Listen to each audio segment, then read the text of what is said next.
right. Welcome back, everyone. And hopefully you've all teleported here correctly and you're all in the meeting room and no one's got lost along the way. For the next session, I'm really privileged to be talking to you about Cecily CARMONA, who's going to be talking about leading for the future.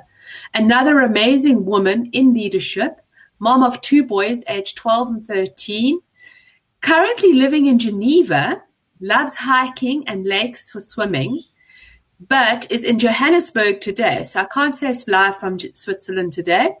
She is in Joburg today. She is a South African. Cecily has 20 years of consulting experience with organizations and individuals all over the world, and her focus is on leadership and team effectiveness. She develops bespoke leadership programs and does consciousness coaching.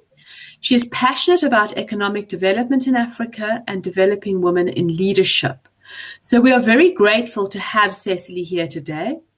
She also does a lot of volunteer work with the Helen Zasman Foundation, the Africa Leadership Institute, and the Aspen Global Leadership Network. So today, Cecily will be talking to us about leading for the future. And some of the things to think about is how leadership has changed with the advent of COVID, lockdown, and all the new stuff that has happened in our world and made it a little crazier than usual. Cecily will be referring to Nancy Klein's book, or Thinking. And I think the main thing that stood out for me in the introduction that I saw is leadership is not a position nor a role. Leadership is a mindset. And I'm really looking forward to having Cecily talk to us about that.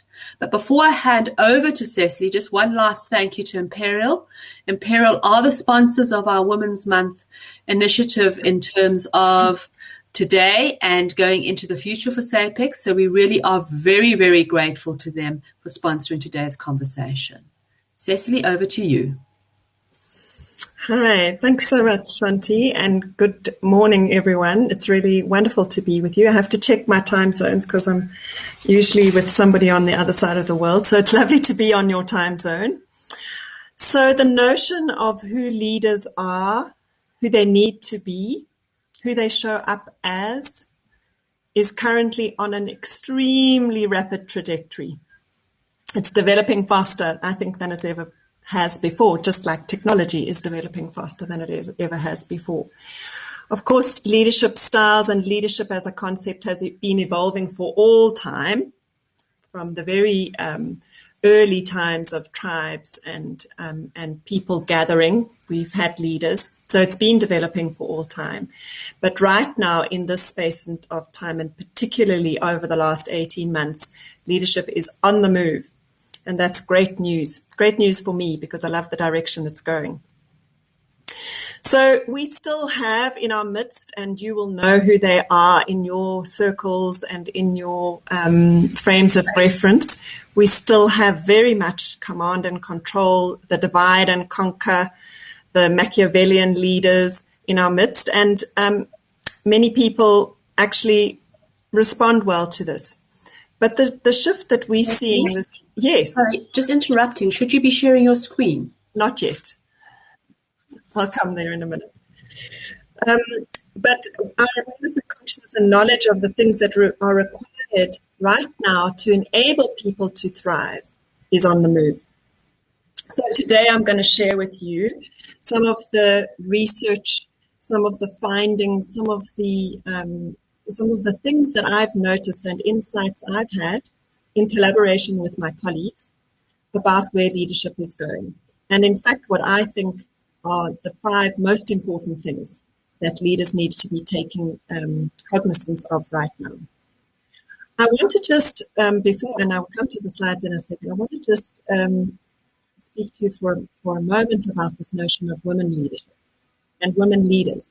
And maybe some of you will be very pleased to know, and maybe some of you will be quite disappointed, that I'm not going to say today that women we should be, that women aren't doing enough of, that women have missed the boat on or are not measuring up to. What I've seen is that what I noticed is that there are masculine leadership qualities and there are feminine leadership qualities in the world. And men and women inhabit both. So men have masculine leadership qualities and some feminine leadership qualities. And women have the same. Of course, some men, and in some instances, for men, masculine is more of a dominant leadership style, and for some women, the feminine is more of a dominant leadership style, but we all have the capacity for both. And what I'm seeing in this shift of leadership is that we're moving towards more of a feminine leadership style, and that should be great comfort to those of you who enjoy things like collaboration, like being engaged with heart, like having feelings on the table and not being shy about them. So with that, I am going to share my screen. I've got a very unelegant way of sharing the screen, so just bear with me while I do that.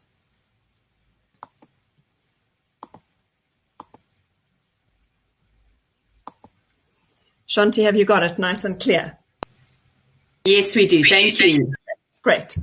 So as Shanti mentioned, I am from Joburg. I grew up here. I studied in Cape Town for a number of years, but now I live in that beautiful picture below on the shores of Lake Geneva, literally. There are a few more houses than in that picture, but very fortunate to live in a very beautiful place. And in fact, we were talking, I know that in some of your conference, you've been speaking about the vaccines and the supply chain of the vaccines. And my husband's actually in the business of COVID now, and very much has been part of the whole World Health Organization and other agencies in Geneva working on that. So I feel very privileged actually to have been part of that over the last few years.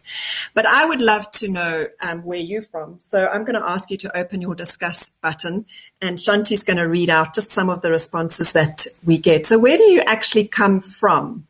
And if you're in the local area, so you might have come from Port Elizabeth, and now you currently live in Joburg, or you might have been further abroad. And perhaps what is something that you can see from where you're sitting right now? And the reason that I'm asking this is because I believe that you haven't fully arrived in a meeting, in a conference, in any kind of setting until your voice has been heard. And of course, we can't hear all of your voices right now. So I'd love to just see them through the chat. So Shanti, anything that's coming up on the chat line? So we've got Durban, Congo DRC, Zimbabwe, now in Johannesburg, originally England, now Johannesburg, Cape Town, Pretoria, Durban, Cape Town, and sees a sugar bird outside the window, Cape Town, Durban, Maritzburg, Pretoria, Cape Town, in Glencairn at the beachfront, Eastern Cape, Joburg, Botswana, so keep born those in the coming. UK, now in SA. Great. Thanks, Shanti. Keep those coming and keep your eyes on them, because as you're doing that, you're actually growing your awareness of who you're sitting with, not only for yourself, not only for me, but for all of you. So do keep that coming. So I want to premise this this work that I'm going to share with you. At the beginning, and I'm just going to put B there, so you should just see a blank screen right now. So at the beginning of COVID, my work immediately shifted very much into the space of supporting and walking alongside and engaging with people in the beginning of a crisis. We didn't know how long the crisis would be, but it was a very acute stage. If you think of an illness, it was a very acute stage of an illness, like when you're needing ICU. And I literally stepped into hundreds of people's houses through groups and through individuals to hear what they were going through and to listen to their needs and to give them an opportunity and a space to talk and to explore and to hear what was going on for them. And in this process, I started to take note of what and I started to ask this question because I've always been intrigued about leadership, and I've worked in leadership for a very long time. And I was starting to think, well, what is this new thing that leaders are going to need for the future? What is this new thing that we're going to need to be doing and thinking? And I collected all of this information and asking the question, who do we need to be and what do we need to do as leaders? And so I'm going to ask you to go back into your chat button before I share my next slide, because I'm going to reveal to you what they said, but I'd love to hear first what you think. What do you think what characteristics or requirements are leaderships going to have of the future? Who do they need to be, or what do they need to be embodying as leaders for the future? And Shanti, again, if you can just let me know, what are people saying who leaders need to be for the future? What kind of characteristics do they need to show? Okay. Purpose-driven, authentic leadership. Inspirational, strong, visionary, adaptive, empathy. Agile for fast decision-making. Ethical, innovative, humanistic, strong EQ. Multi-skilled, virtual leadership. Fair. Empathy, authentic. Transformative, humble, resilient. Transformative and trusting, respect, empowering, Awesome. vulnerable and connecting. Thank you, Shanti. And so I'm going to come to the next slide and show you what we found. So you're very much on the same page, and keep those again, keep them coming. And so what we found was that much of what you've said, trust, empathy came up in a big way. We heard then, and I must say that this was probably put together the end of last year. So this need for community and connectivity was very strong then. Purpose driven, you've said, hope, expectations, growth, showing up, giving direction, having energy. I would say the biggest word that I have that I hold now is the one of empathy and authenticity, which you've also said. And this is what we found. And in the process, we then did some further work to put together what we think are the 5 enabling factors that leaders are required to demonstrate, or to being and doing in who they are leading as. And these are both for women and men. And so these are what the 5 things are. The first one, leading for the future. And I'm going to spend a little bit of time going into all of them, so I won't spend too much time on this page, but just for you to get an overview. Leading for the future. What is actually the future even going to take? And how do we need to evolve ourselves to meet it? Secondly, igniting performance. Not only managing performance, but actually igniting performance. Supporting with heart, and this is our words for empathy. Being present, being able to listen with intent, and acting with courage and a wise kind of compassion. Then, fourthly, creating space for others. It's not all about the self anymore. It's also about creating space for others, particularly in the virtual world, because many, many people are just disappearing behind their screens and are unable to actually find what's required to step in.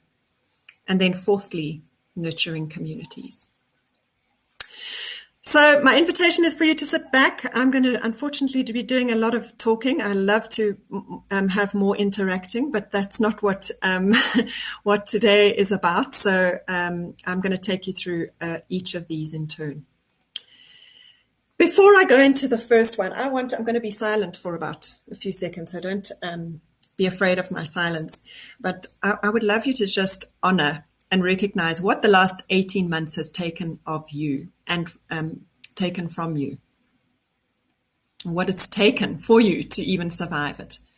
So, just think of what are the sacrifices that you've had to make. What are the many, many obstacles you've had to climb through? What losses have you suffered, which are plentiful everywhere. Losses of dreams and hopes, if not actual practical and physical losses that many people have experienced. So I'm going to be silent for a moment, and I would love you to just write that down for yourself, just to recognize what it's taken.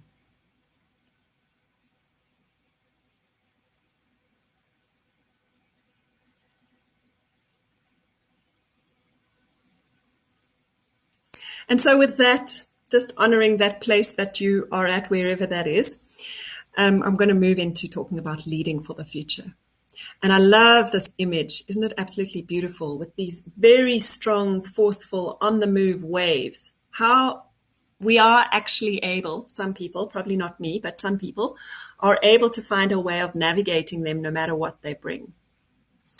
And, leading for the future, well, if we want to know how to lead for the future, surely we need to know what the future will bring. if one thing's for certain that we've learned over this time, that we don't know what the future will bring. We know that for sure. So what do we need to be ready for then? I know that a lot of your work and a lot of the conference has been speaking, and I think particularly tomorrow is speaking about all of the amazing transformations that are happening digitally. And I get a real excitement about hearing some of these digital transformations. I've picked a few. The one on the top left is these autonomous taxis, sort of helicopter taxis. And then the top right and bottom left are this oceanic city where they're thinking about, as if we haven't overpopulated the land or enough already, how can we expand onto the ocean? And actually developing these cities that come off, like, for example, would come off Hong Kong, and then build a whole city on top of that. And of course, the artificial intelligence and the avatar. And I wonder if in the future we'll be having performance management discussions with our avatar rather than ourselves. That might be actually quite convenient. Might be a little bit more being in the hot seat. But what we know is that we don't know what tomorrow will bring. And so the only thing that we can do is to work on our human connection.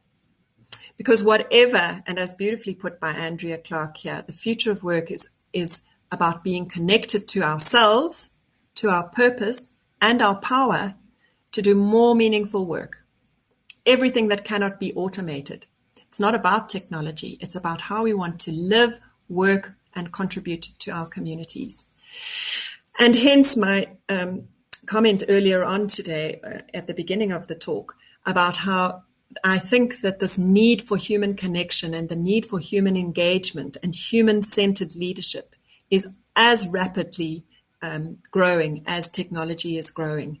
And so as we have to embrace the technology, we also have to embrace what it takes to show up more of ourselves. That coming into work from Monday to Friday and not sharing any of your things that happen at home and then going home and not sharing anything that happens at work, it's just not like that. We are working at home and with home all the time. And so our ability to be a more consistent self all through the day and into the afternoon and evening and weekend and back into the day is being required of us.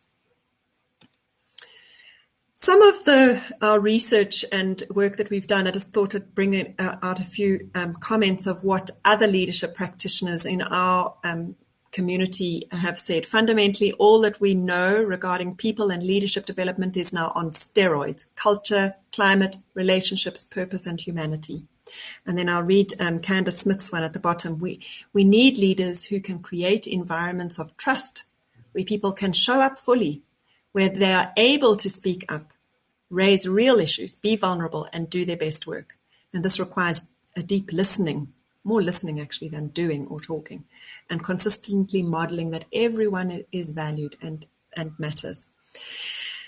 And, I think at this point it's important to say that I have a very broad definition of leadership, as Shanti indicated just a few at the beginning of the talk, to say that we all are leaders. We all are leaders at different places. So we have very big organizational structure leaders, and those are important. And we also have people who are leading their families, leading their communities at home, leading small groups, leading their running club, leading their whatever it is. So we all are that. And no matter where you are, these principles apply.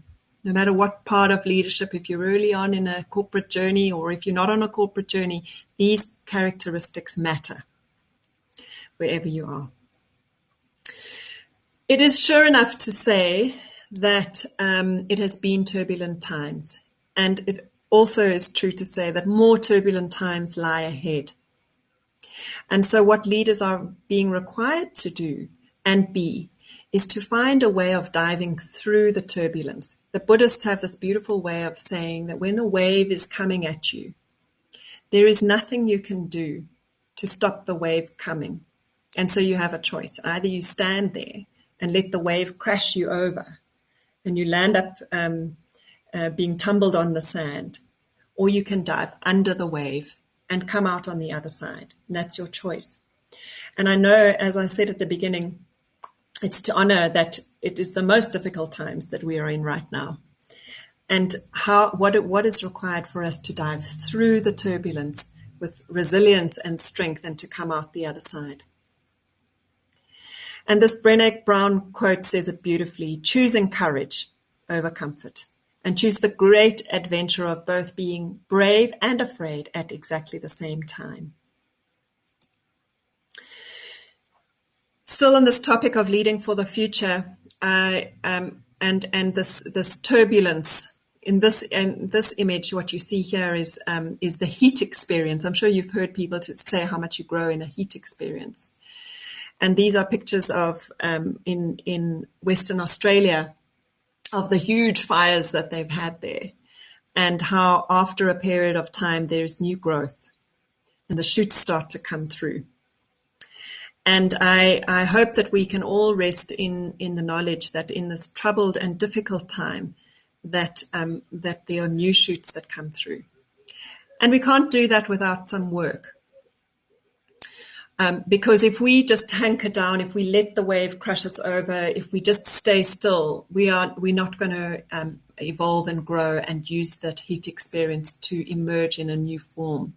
And this Center for Creative Leadership's model of resilience is one that shows that in any difficult situation, you first need to recover and restore, and then you can start your renewal and your reinvention and eventually your evolution. And so that's really what I would love you to think about in leading for the future, is who are you needing to stretch and what are you needing to stretch and grow to be a leader in whatever instant that is, that can meet what tomorrow brings. So I'd love to know what you think, because it's actually what's most important here is that you do think. Because we can just go through this, but we can also stop and take a moment and think, what actually do I want to be on the other side? Or maybe it's not the other side, but just as in tomorrow, in right now and in tomorrow, what do I want to be? And how am I informing my views about what I want to be? So I have a question for you to come into the chat with.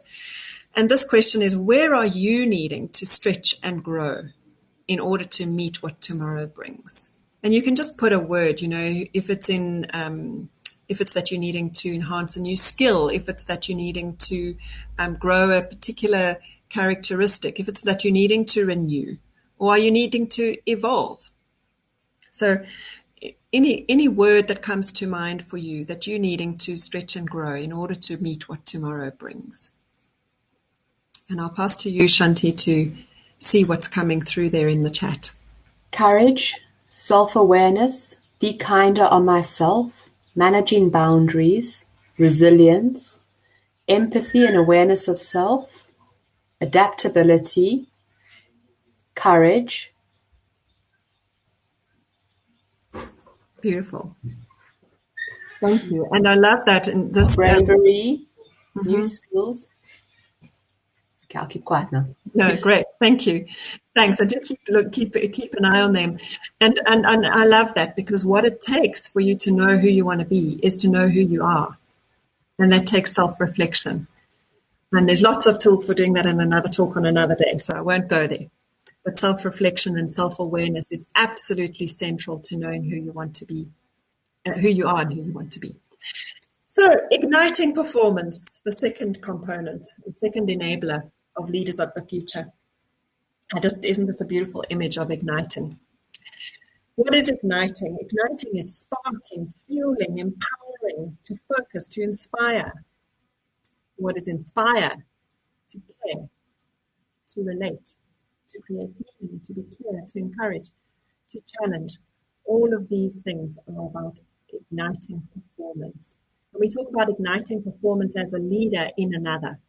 So how are you igniting performance in your team, in the people around you? But also in yourself, of course, because it always starts with yourself.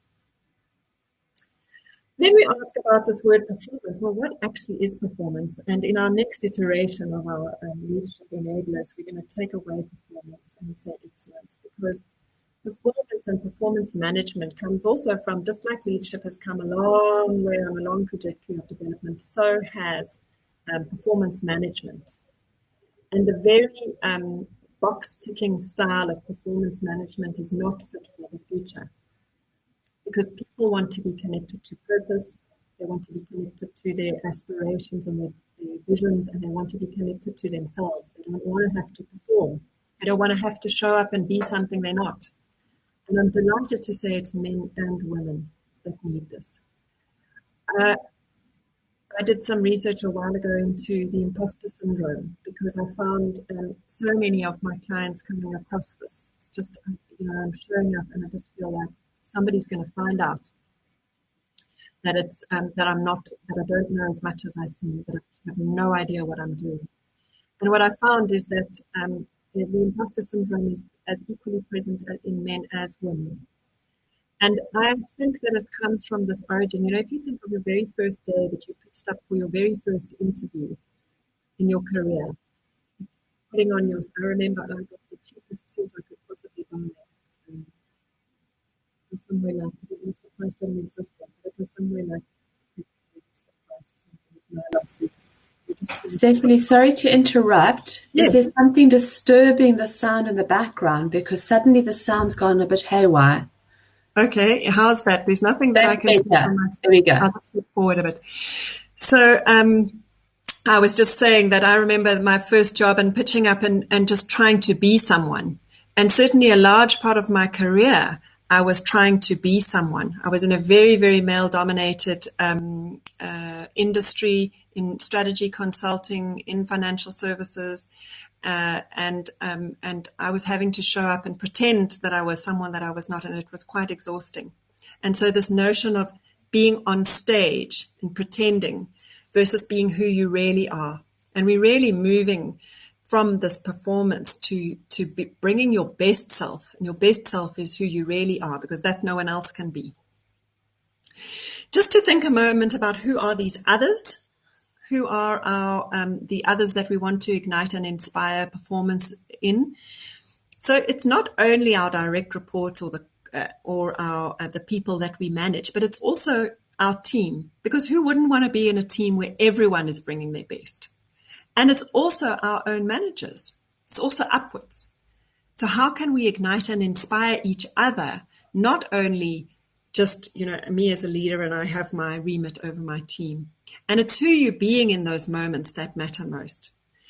And how the hell do we do this when we are so anxious, demotivated, depressed, grieving, and this word languishing, which I'm sure that you've seen. It is, and I just need to refer to my notes for a second. About this word languishing. So languishing is the state of being kind of dull and numb. It's the state just before depression, and it's a kind of exhaustion that is not solved by having a good sleep or taking a few days off. Many people that we speak to are in this state. So how on earth, my beautiful images of lighting and inspiring performance, how do we do that when we're feeling exhausted and demotivated? And what is required is human-centric leadership. So to ignite performance in ourselves and of each other, because we know that everyone can do a brilliant job under the right conditions, and everyone can falter under difficult circumstances. Everyone can falter under difficult circumstances. Because it isn't our processes and systems, it's our humanity. It's our ability to connect with each other, to understand the context and the human behavior, to be creative and flexible. That will allow people to be their best selves and to do their best work. And so how do we connect with people in a way that can inspire and ignite them to be their best selves? So a few simple practices. This isn't the talk to go into a lot of detail, but I did think these were useful, some things for you to actually take away. Relationships, relationships, relationships, because it's the quality of our relationships that determine the quality of our thinking, and that determines our quality of our actions. Listen more deeply and more often. Can you just hold off 1 or 2 seconds before you actually do that interruption? Because if a person's able to finish their thinking, then they feel like they actually are able to show up better. And that can help people to generate better quality thinking. Ask versus assume. There's a lot of assumptions happening behind these switched off cameras and closed screens. A lot of assumptions whether the person has or hasn't pitched up, whether they have or haven't spoken. And it would be wonderful if we could step in to ask rather than assume. Observe and appreciate and care enough to challenge. Do you care enough to actually say, I know that you are capable of better, and I really require you to, step up and step in. And one of the things that I think is such an important enabler of igniting performance, if you look at this image, this beautiful image, and you put your hand on the screen, just put your hand over the whole light part of the image, all you see is darkness. The rocks are not particularly attractive. They look like a very close-up of an elephant's skin.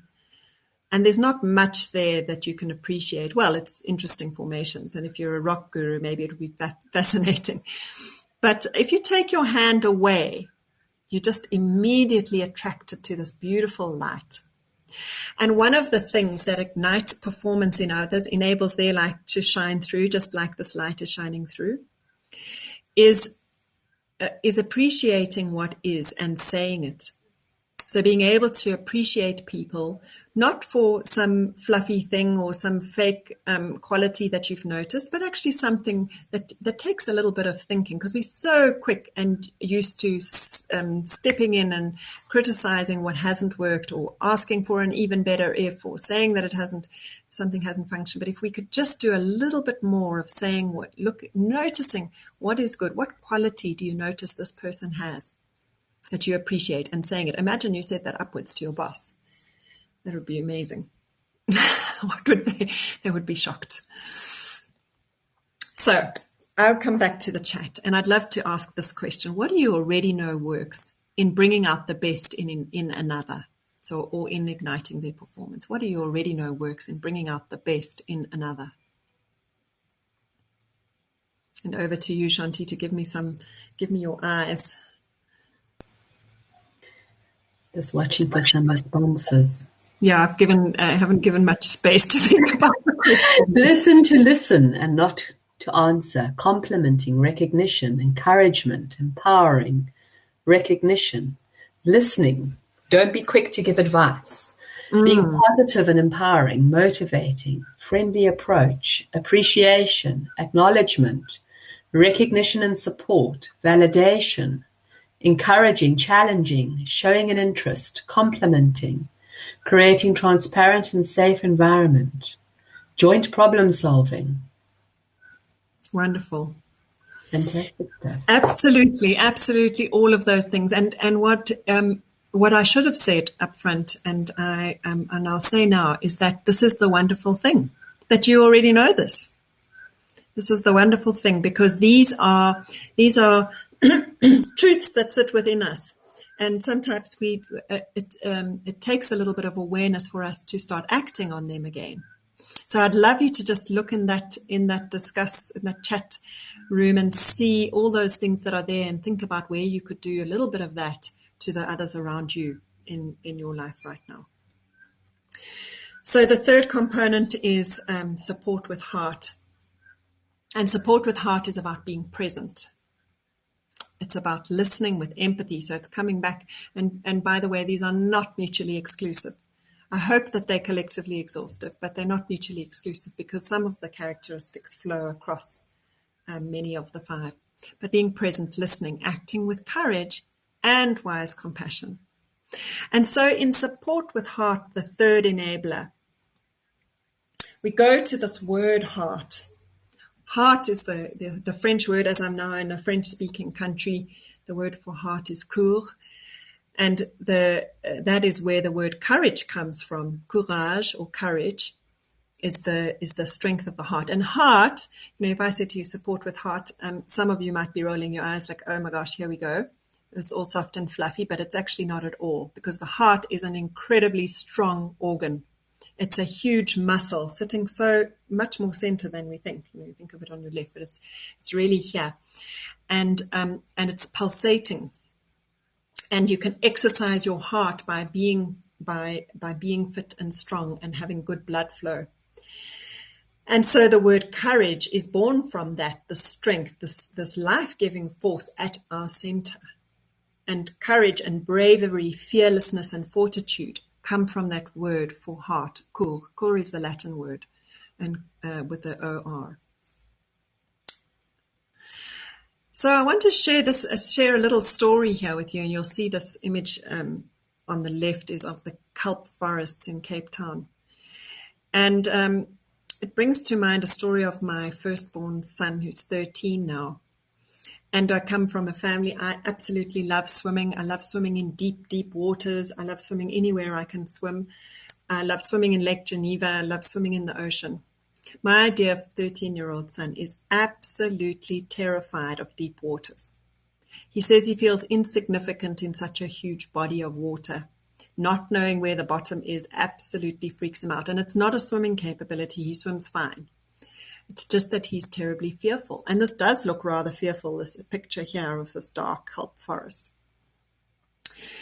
But in supporting my son with heart, I always have this question. How much do I push him to say, I know you can get over this because I know you have the capability to do it?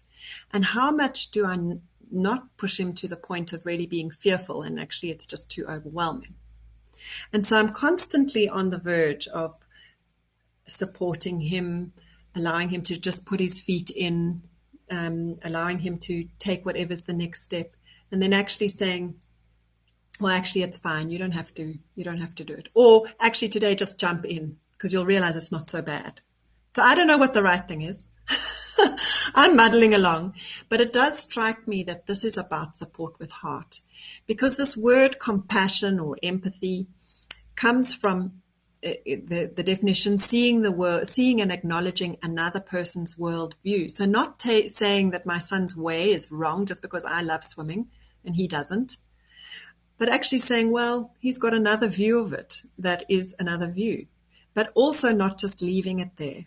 So it's the compassion is the quality of having the positive intention and real concern for others. So my real positive intention for my son is that he enjoys it. And whatever is his version of enjoys it is fine for me. And then the requesting the best of someone while still getting what they're going through. So in support with heart, we have this support and challenge with heart, because sometimes it's actually more the challenge that you're needing than the empathy. Sometimes it's actually saying, I know you can do better, and pushing people along that journey. And this Harvard Business Review article of late 2020 spoke about wise compassion, and I think this is a fabulous definition. So leadership is hard. To be effective, it often requires pushing agendas, giving tough feedback, making hard decisions that will disappoint people, and in some cases, even laying people off. And if you've been in a professional career for any length of time, have faced all of these things. But showing compassion in leadership can't come at the expense of wisdom and effectiveness. You need both. And wise compassion is the ability to do hard things, but to do them in a human way. And so that's what we mean by support with heart. It's support with courage, support with strength, and support with huge doses of compassion and empathy. Some of you might find it much easier to be compassionate, and others might find it much easier to have the transparency. You're just a direct speaker, you're a straight speaker, and that's the way it is. And you're going to say it as it is. And sometimes you don't realize the impact that has on others. Sometimes it's a great impact, others it's not received as well. So whichever you are, where are you needing to kind of balance out a bit? Are you needing to show more compassion, or are you needing to show more courage? And there's lots of ways to do it. And actually that article, you can search the article. In fact, the name is Compassionate Leadership is Necessary but Not Enough. And it speaks about having more compassion is about being compassionate to yourself first, then checking your intentions, having a daily practice of compassion where you can actually just acknowledge all the things that are good in yourself and in others. And then more courage is about practicing transparency. So I'm going to choose a time today where I just say it as it is, being more direct, and then also mindfulness practice helps in both of those. So this is a pause question. You can put it in the chat if you want to, but it's not necessary. And I will be quiet for a few moments and just to say, where are you needing to show compassion? And what will it take for you to step in and not to step away? And while you're thinking about that, one of the things that I've heard so frequently in this time, speaking to leaders, is I just don't know how to have the conversation about loss. I just don't know how to have the conversation about loss. Someone's lost someone in their family and I don't know what to say. And I had a leader speaking, a business leader speaking in one of my programs, and she said, I now say, I have no idea what to say right now, but I just want you to know that I'm here.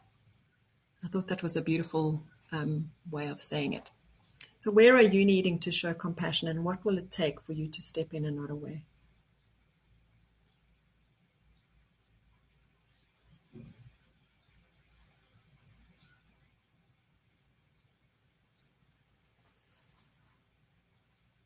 So Shanti, just alert me if there's anything coming up in the chat. And maybe while you're doing that, if anyone has any questions or anything they would like to me to specifically talk to, I would just please welcome that. So, and I'll ask Shanti to just keep an eye.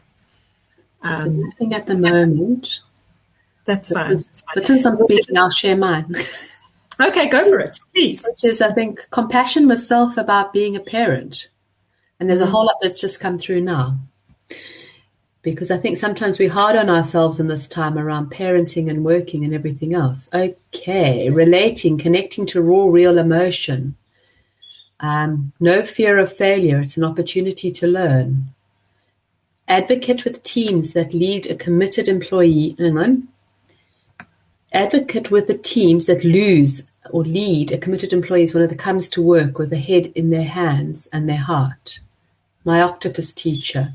And that one's a leadership one.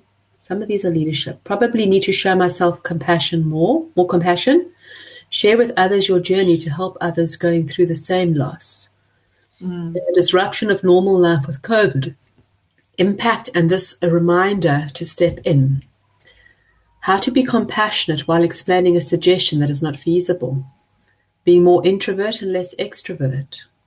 Colleague that is struggling with relationship in this virtual environment. Yeah, absolutely. All absolutely things that we're hearing and things that people are going through. So thank you for those. And Shanti, absolutely right. I mean, we expect to be able to do everything just as we did before, that the same level and quality, and yet everything is different. And how do we even be more compassionate to ourselves? And that's just about stopping and noticing. And why I really started this whole presentation with saying I just want to take a few minutes for you to acknowledge what it's taken of you and for you to be where you are after the last 18 months. So into the fourth one, creating space for others. So this is about where can you create space for others to grow around you. So once we spoke about leading for the future, that's more about the self and your self-awareness and what you need to be, inspiring others, inspiring performance. What do you need to do to inspire them and to ignite them and to ignite their passion? Then supporting them through the journey with your whole heart, with the hard parts and the soft parts. And now it's creating space, opening up for others to thrive. And in our research, we found really 3 simple things that are required to create space for others. To create space for others to what? And you can put it in the chat. I won't ask you to read it, Shanti, but I love this little picture. Look at that little birdie there at the bottom. This is one of our colleagues who took this picture. And that, just think of everyone. Everyone is that little birdie at the bottom wanting just a bit of space for them to find space for them to be. And so for us, if we summarized all the things that we heard, it was create space for others to thrive and grow. And as I said, 3 simple things. The one is create a challenge, create the challenge, give the stretch, give the heat experience, give the turbulence that is required. We don't need to do much because it's right with us. So we don't need to give much of the challenge. But it's showing the need. And another business leader who I spoke with recently shared in a masterclass I was running. She said that she had a person in her team who was she just inherited this person, and she thought, oh my gosh, this woman is just never going to make it.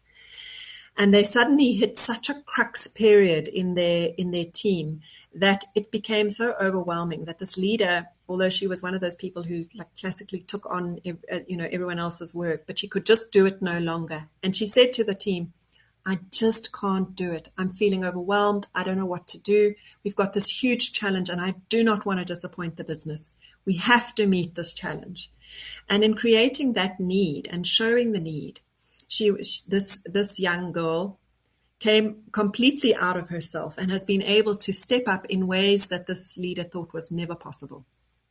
So showing that need, drawing people into the challenge, making it clear, creating a starting point. We're going to start here.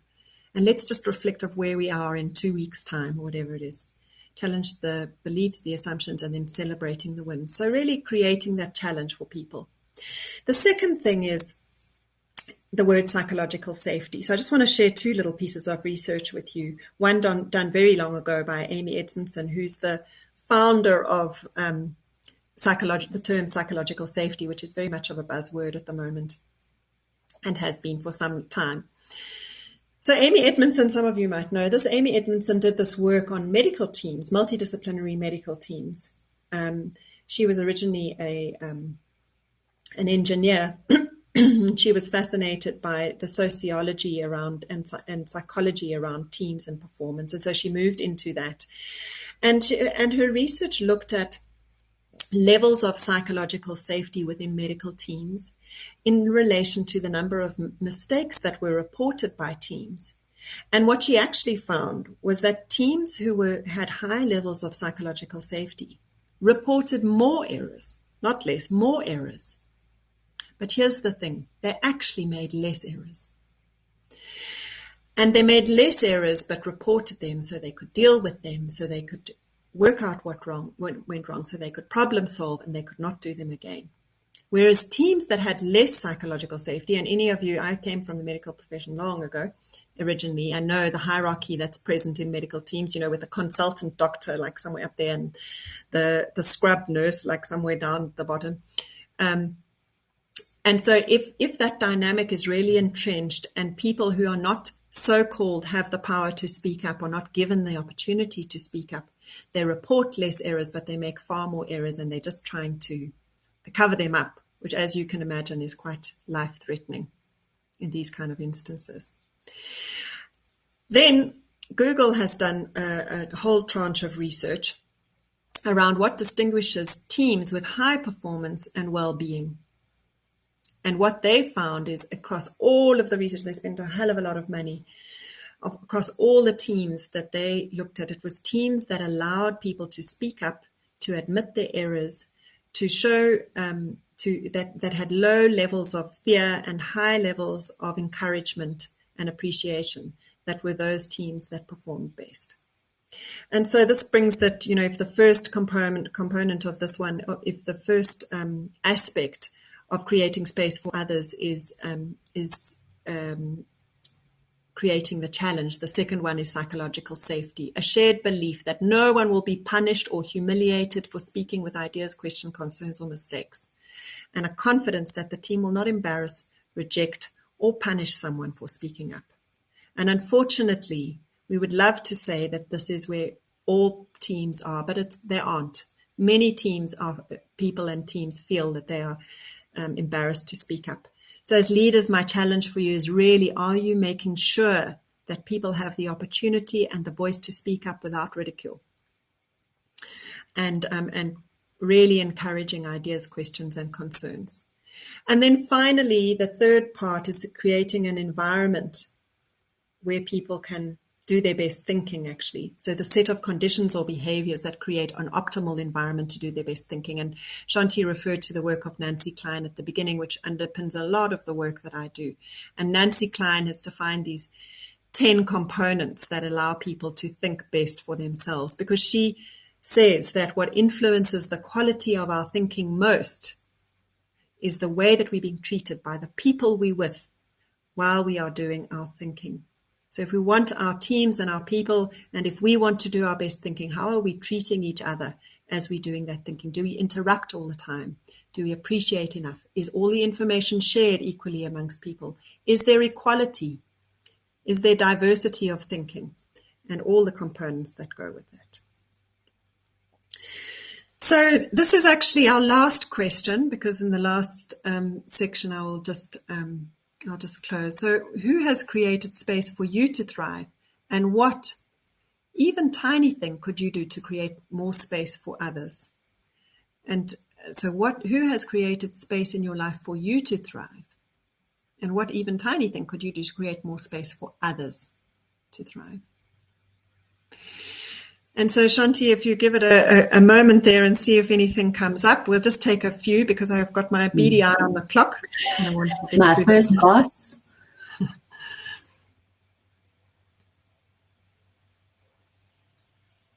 my family leader and team, my husband has supported me, my mentor, my parents, challenging people, my parents,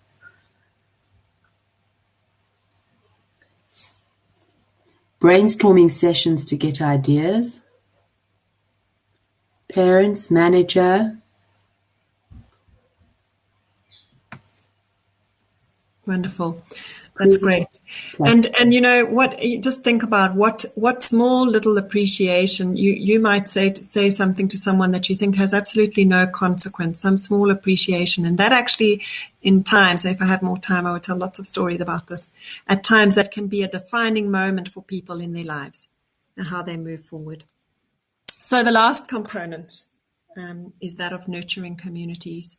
So once we've created space for others and we're all thriving, we're all ignited, how do you create nurturing communities, especially in this time, to support us? And it's not only about networks, it's about communities with deep relationships that can support us through whatever time comes our way. Because having a sense of belonging and being part of something greater than ourselves is an essential part of who we are as human beings. What do I mean by nurturing communities? I love this image of sitting alongside each other. It's the sitting alongside each other in communities that matters. To admire the differences, all the different shoes, to be able to admire them and not necessarily want them, or to, not necessarily think that they suit your style, but to be able to look at the differences and see them for what they are and support each other, sometimes even without words. In the virtual communities, this has been hard, but it is also possible. So stretching ourselves, being out there, having cameras on, setting up, the fun things that have been hard to do are all part of building that and growing your community. And that there are many, many circles of communities. Some of them are in work, and work takes a huge part of our day and lives. And many of the others are, if you think of yourself and your family, and then the area that you live and the communities in that area, and perhaps your religion or your sport or your other interests, and that goes out from there. So really just noticing which communities you're part of and which ones you are needing to nurture and which ones are nurturing you. And in her book, called What Does It Mean to Be Human in the Aftermath of Historical Trauma, Pumla Gobodo-Madikizela says this, talks about this phrase, Umtu, Ngumtu, Gabanye, Abantu. A person becomes a human through the multiplicity of relationships with others. And hence the word that is born in, or that we hold very much in the South African community, of Ubuntu.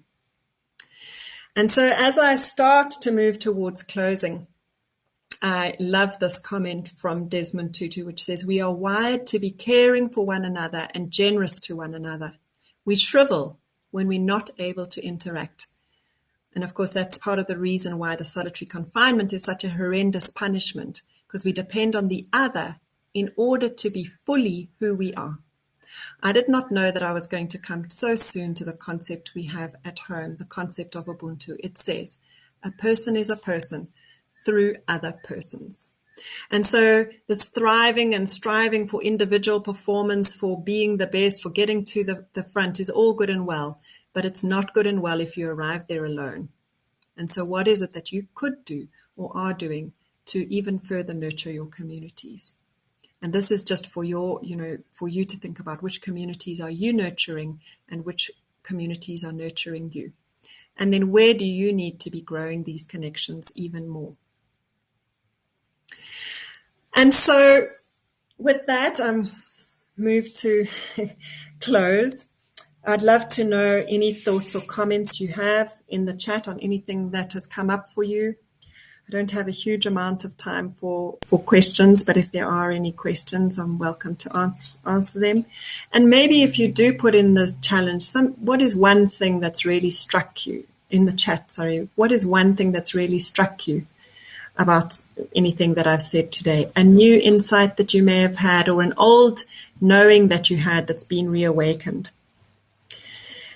As you do that, just to thank you from my side and say that I hope that my desire and my wish has been to just spark a little bit of awareness and thinking about who you're being and what are you requiring in the next phase of leadership for yourself. So Shanti, anything coming up there or any questions or comments that people are making? Some really interesting comments. I think a lot of comments around inspirational, empowered, a lot of comments about motivated. So thank you. Some really powerful feedback here. Courage and compassion, present leadership, refreshing and gives us a lot of reflect on as a leader. Thank you so much, Cecily. This has been an amazing session. I must say I've really, really enjoyed it. And you've given us food for thought with the 5 parts that you've spoken to: leading for the future, igniting performance, supporting with heart, creating space for others, and nurturing the community. Thank you so much. I think everybody here has benefited from the conversation, and a huge thank you to you for giving us the time. We are time constrained, but there is a coffee networking break now, so it might be a good idea perhaps if you hang around in the lounge and people can chat to you there directly and connect with you and start building that community with you and sharing. But yeah, a huge, huge thank you, Cecily. We really do appreciate it. And once again, a huge thank you to Imperial for sponsoring this session and giving us this opportunity to listen and hear such amazing content. So I'm really excited about it. I've been chatting to Jenny about how we need to look at some leadership things and initiatives within SAPEX that could help and build on this. So very excited. Thank you. Thank you so much. And Shanti, I have to say that I'm catching a plane after this back home. So I'm not going to join the lounge, but I would say to anyone who would like to be in touch with me, I am open and available, and you're welcome to get in touch via LinkedIn. Fantastic. Thank you so much. For those who want to reach Cecily, she is on LinkedIn. I found her last night. It's easy to find her. Okay. Thank you. And now it's time, I think, to go to the meeting rooms.